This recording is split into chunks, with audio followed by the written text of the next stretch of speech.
नमस्कार. गेल्या काही वर्षांमध्ये प्रॉपर्टी इन्शुरन्सला अनन्यसाधारण अशा प्रकारचं महत्त्व आलं.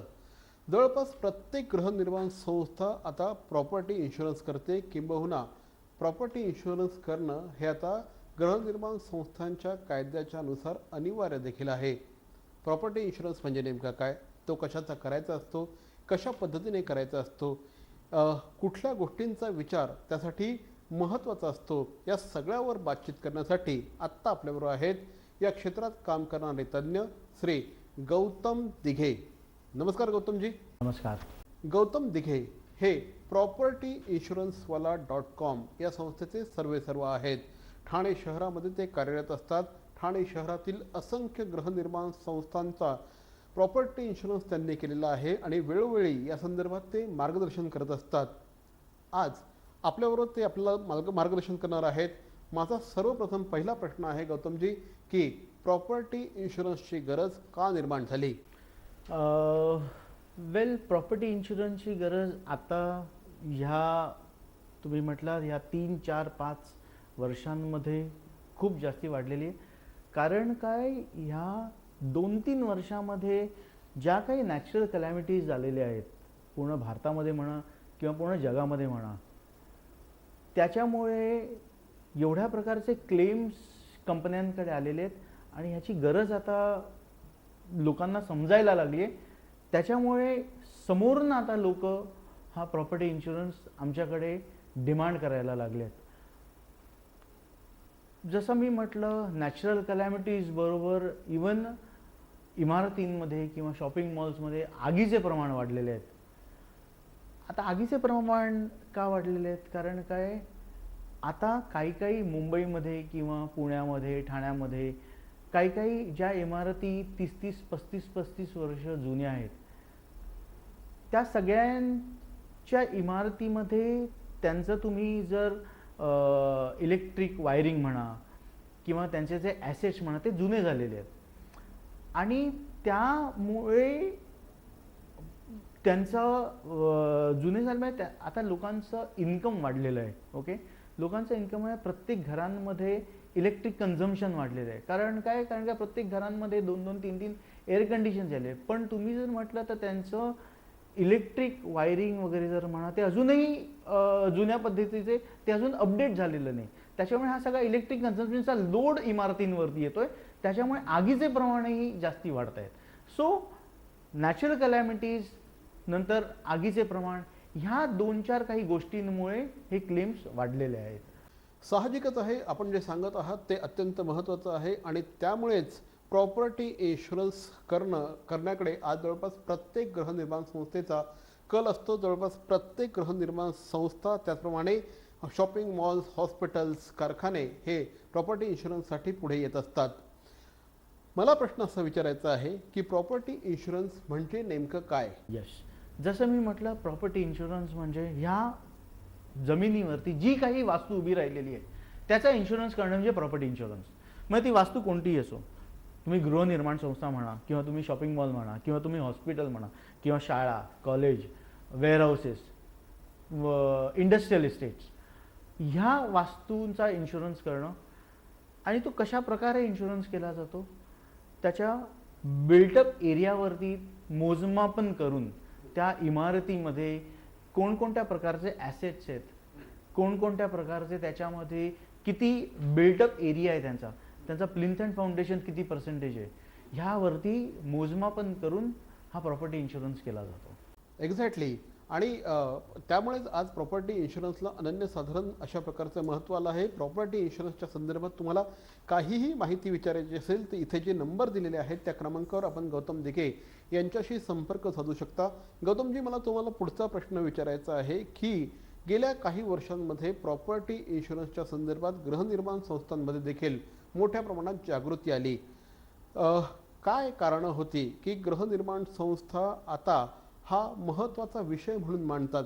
पूर्वीच्या काळी जिथे हा एवढा महत्त्वाचा विषय मानला जात नव्हता, मात्र आता याला अनन्यसाधारण अशा प्रकारचं महत्त्व आलेलं आहे.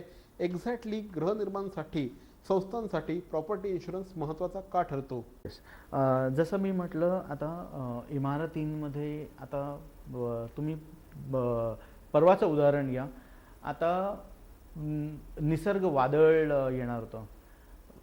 आपलं नशीब की अजून ठाण्यामध्ये आणि मुंबईमध्ये ते धडकलं नाही. ओके, जर निसर्ग वादळ परवा जर मुंबई आणि ठाण्या किंवा नवी मुंबईमध्ये तर जवळजवळ इंडस्ट्रीनी ज्या काही 8 ते 10 लिडिंग इन्शुरन्स कंपन्या आहेत त्यांनी जवळजवळ 8 ते 10,000 कोटी रुपयांचं त्याच्यासाठी बजेट ऑलरेडी करून ठेवलेलं होतं. पण आपलं नशीब असं की हा निसर्ग वादळ आपल्या मुंबई, ठाण्या, पुण्यामध्ये, नवी मुंबईमध्ये धडकलं नाही आणि तो जवळजवळ आपला नाही तर जवळजवळ जसं मी म्हटलं 8 ते 10,000 कोटी रुपयांचं बजेटिंग करून ठेवलं होतं क्लेम्स देण्यामध्ये. सो ह्या सगळ्या गोष्टी आता जसं मी म्हटलं फ्लड यायला लागलेत, आगीचे प्रमाण वाढलेलं आहे, घरांमध्ये आगी लागत आहेत, शॉपिंग मॉल्समध्ये आगी लागत आहेत. त्याच्यामुळे लोक आता अवेअर झालेली आहेत आणि त्यांनी आता इन्शुरन्स करायला आता समोरनं इन्शुरन्स करायला सुरुवात केलेली आहे. खरं आहे आणि त्यामुळेच कदाचित आज जवळपास प्रत्येक गृहनिर्माण संस्थांसाठी प्रॉपर्टी इन्शुरन्स महत्त्वाचा ठरतो आहे. मला तुम्हाला हा प्रश्न विचारायचा आहे की प्रॉपर्टी इन्शुरन्स करताना नेमक्या कुठल्या गोष्टी विचारात घेतल्या जातात, कुठल्या गोष्टींचा विचार व्हायला हवा? गृहनिर्माण संस्था, शॉपिंग मॉल्स ह्या सगळ्यांसाठी हेच कारण आहे. कारण काय, सगळीकडे नॅचरल कलॅमिटी असं नाही की गृहनिर्माण संस्थांमध्ये ती कुठेही शाळेची इमारत असो किंवा कॉलेजची इमारत किंवा हॉस्पिटल असो किंवा अजून काही ऑक्युपन्सी असो.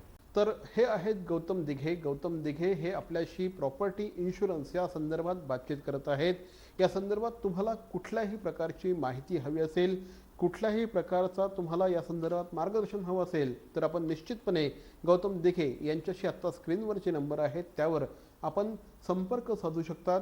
या विषयावर आपण आणखीही बातचीत करणार आहोत, मात्र एका छोट्याशा ब्रेक नंतर.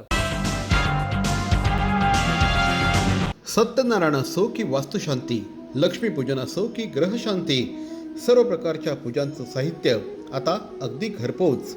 राम भरोसे अगरबत्ती आणि पूजा भांडार, मनाला शांती देणाऱ्या आणि उल्हासित करणाऱ्या मल्हार, शाकुंतल, गावठी गुलाब, शिवचंदन, नाथ अशा अगरबत्त्यांचा सुगंधित दरवळ. राम भरोसे अगरबत्ती आणि पूजा भांडार, घंटाळी चौक, ठाणे पश्चिम. होम डिलिव्हरीसाठी कॉल करा 7718928626 आणि 9137689004. ऑनलाईन खरेदीसाठी www.rambharose.com. राम भरोसे अगरबत्ती आणि पूजा भांडार, घंटाळी चौक, ठाणे.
सत्तर टक्क्यांचा sale?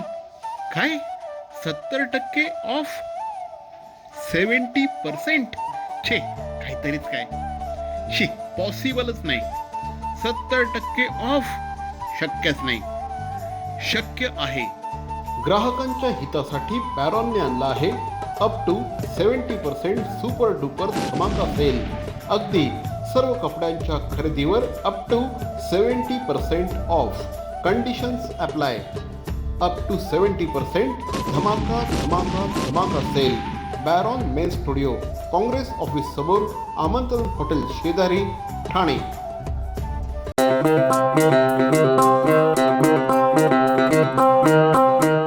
Zip your wallets, don't worry, money will travel swift and fast. Cause TJSB का नया है ये magic Transapp app.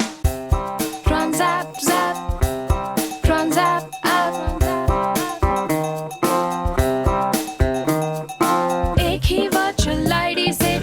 transaction hai secure and safe. Just tap the tab of Transapp app and make your life all sorted.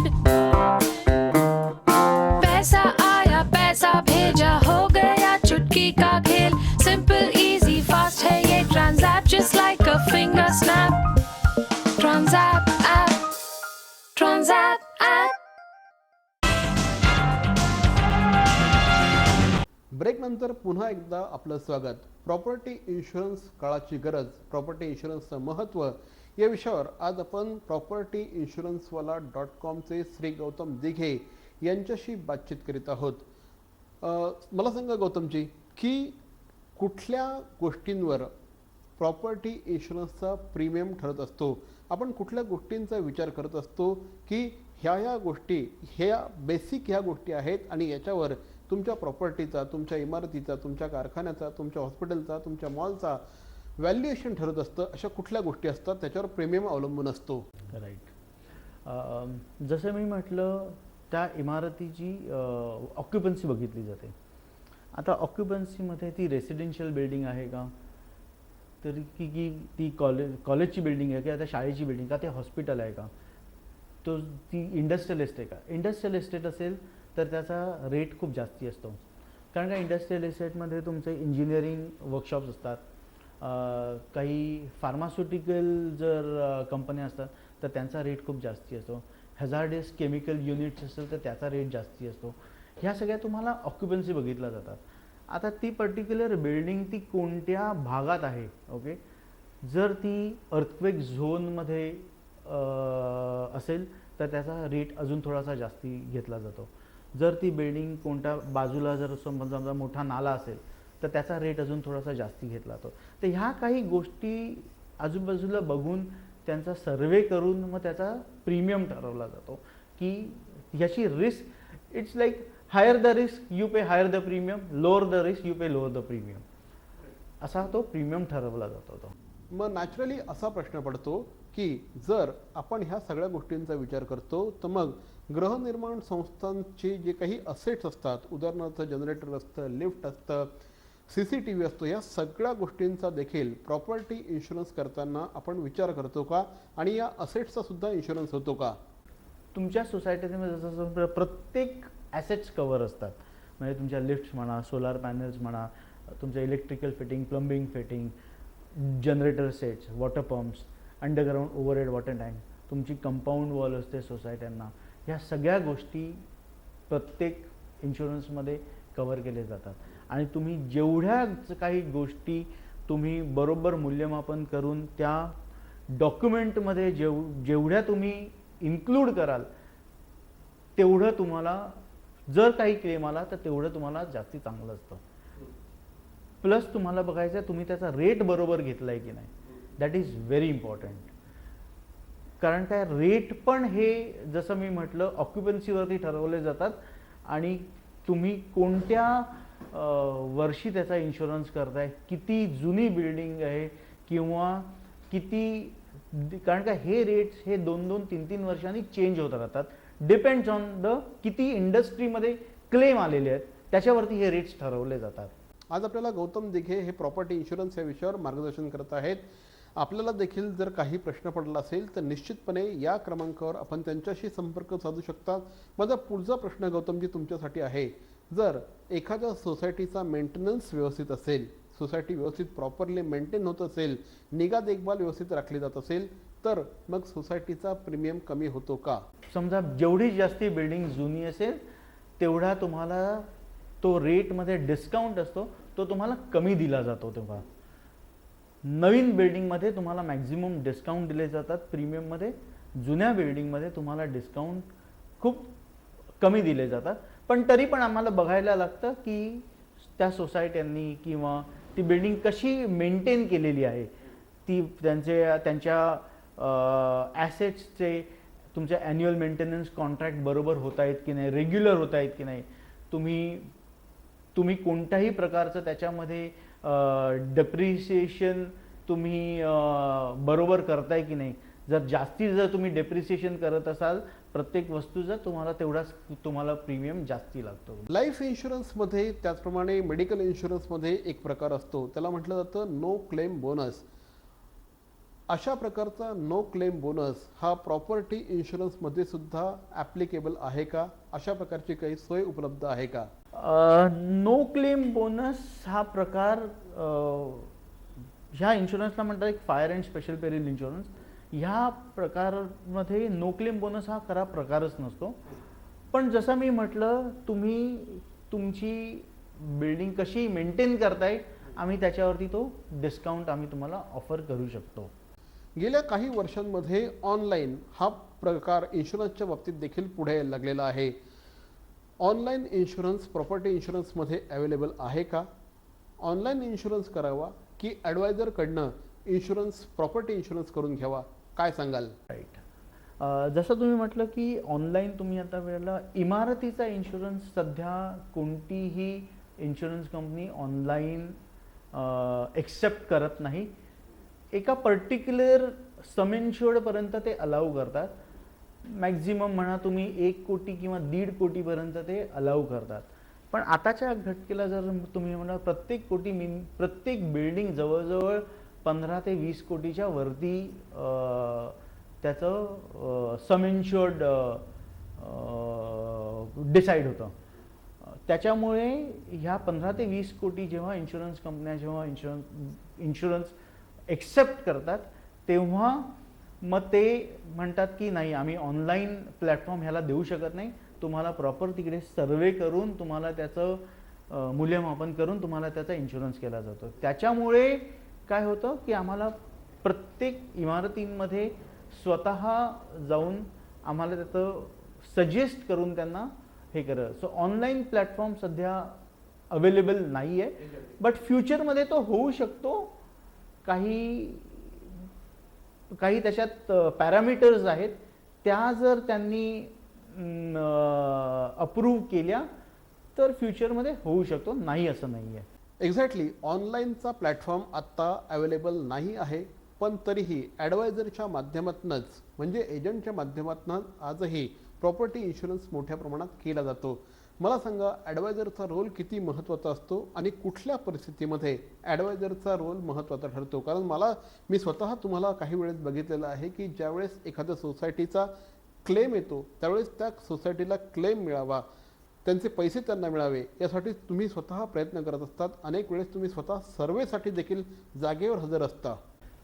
जसं मी म्हटलं, हा जो business आहे हा अजूनही थोडा निश बिझनेस आहे. अजून ह्या बिझनेसमध्ये खूपशा काही प्रोसेसेस अजून डिफाईंड नाही आहेत. जेवढ्या तुमच्या हेल्थ इन्शुरन्स किंवा लाईफ इन्शुरन्स किंवा तुमच्या मोटर व्हेकल इन्शुरन्समध्ये प्रोसेस डिफाईंड आहेत, तशा अजूनही प्रॉपर्टी इन्शुरन्समध्ये प्रोसेस डिफाईंड व्हायला अजून माझ्या मते 4 ते 5 वर्ष जातील.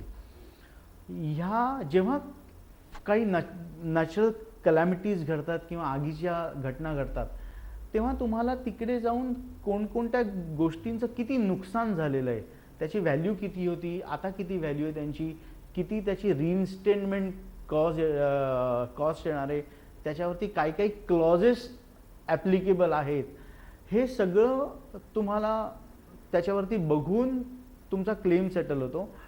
आणि आमचा रोल केव्हा येतो, जेव्हा सर्वेअर्स जेव्हा येतात आणि क्लेम टीम जेव्हा इन्व्हॉल्व होते त्याच्यामध्ये, त्यांना माहिती नसतं की हा इन्शुरन्स कसा केलेला आहे, कोणी केलेला आहे, कोणत्या प्रकारे केलेला आहे. तो त्यांना समजावून देणं खूप इम्पॉर्टंट असतं. कारण अजूनही इन्शुरन्स कंपन्या अजूनही प्रॉपर्टी इन्शुरन्स करताना सर्वेचा अधिकार त्यांनी फक्त ॲडवायझर्सनाच दिलेला आहे. त्यांनी कोणत्याही प्रकारच्या त्याच्यात नॉर्म्स नाही आहेत की तुम्ही ह्याचा सर्वे करून घ्या, ह्याचं व्हॅल्युएशन करून घ्या एका ऑथराइज्ड हे कडनं. कारण काय, हा अजूनही जसं मी म्हटलं बिझनेस अजूनही अजूनही हा एवढा मॅच्युअर्ड झालेला नाही आहे बिझनेस. त्याच्यामुळे आम्हाला अजूनही जेव्हा क्लेम्स येतात आम्हाला त्यांना पटवून द्यायला लागतं त्यांना की हा अशा प्रकारे आम्ही बरोबर इन्शुरन्स केलेला आहे. तर प्रॉपर्टी इन्शुरन्स या संदर्भात आज आपण बातचीत करीत आहोत प्रॉपर्टी इन्शुरन्सवाला .comचे श्री गौतम दिघे यांच्याशी. गौतम दिघे यांच्याकडनं तुम्हाला कुठल्याही प्रकारचा सल्ला मार्गदर्शन हवा असेल तर या ठिकाणी त्यांचे नंबर आपण डिस्प्ले केलेले आहेत. आपण निश्चितपणे त्यांच्याशी संपर्क साधू शकता. या विषयावर आपण आणखीही बातचीत करणार आहोत, आणखीही काही प्रश्न घेणार आहोत, मात्र एका छोट्याशा ब्रेकनंतर.